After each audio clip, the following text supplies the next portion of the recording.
Bonjour à tous. Welcome aboard again to our very special lesson about French politics, society, and culture. And this is our third sequence, the third session about this course. And in this session, we are going to explain how do we doing research in order to get data to explain social phenomena. So this lesson is data do matter. But the problem is, how come those data? Well, in science, when we talk about science, science is based on facts, and facts should be based on truth. So what do we do in science? We are doing scientific research in order to find out accountable data in order to explain the social phenomenon.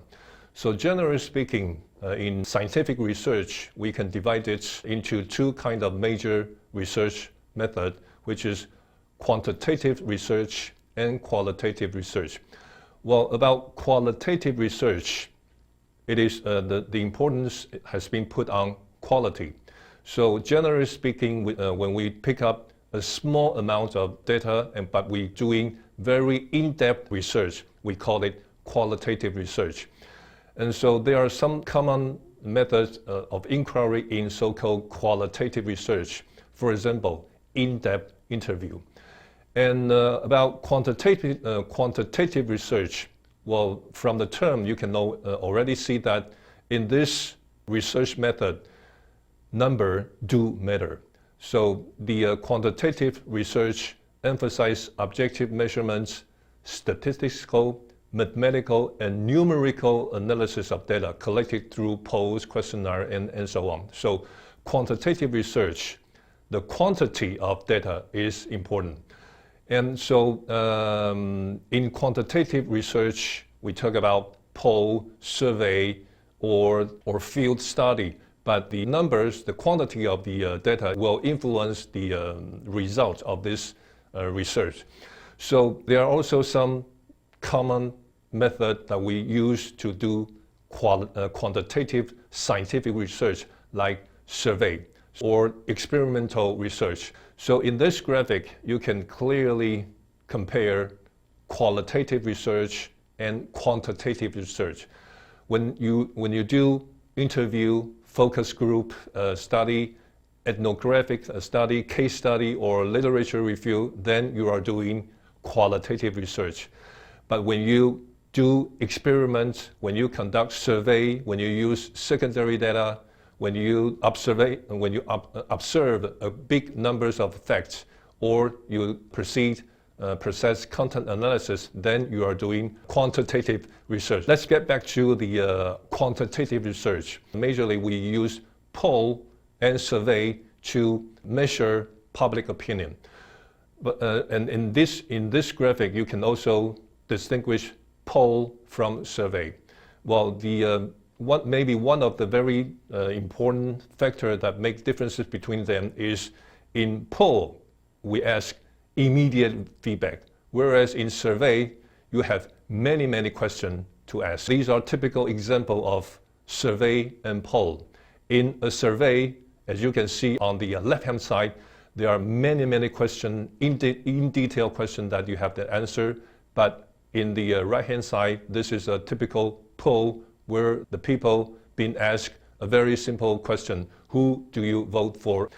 And when we proceed a poll, or when we have to proceed a survey, then we have to know where come the answer. So very often we use a very random way to pick up a limited number of people from the overall population selected, and we take their answers as representative to the overall population. So when we conducting quantitative research, the reliability and validity, these are two factors which will influence the outcome of the research. And these two terms might be confusing for everybody. When we talk about reliability, it is the overall consistency of a measure. A measure is said to have a high reliability if it reproduces similar result under consistent condition. When we talk about validity, the validity of quantitative research means that in the main extent to which a concept, conclusion, or measurement is well-founded and likely correspond accurately to the real world. What does it mean? Well, reliability means that every time you do the experiment, you get the same results. Whereas the validity means that you can actually get the answer that you want to get from the experiment.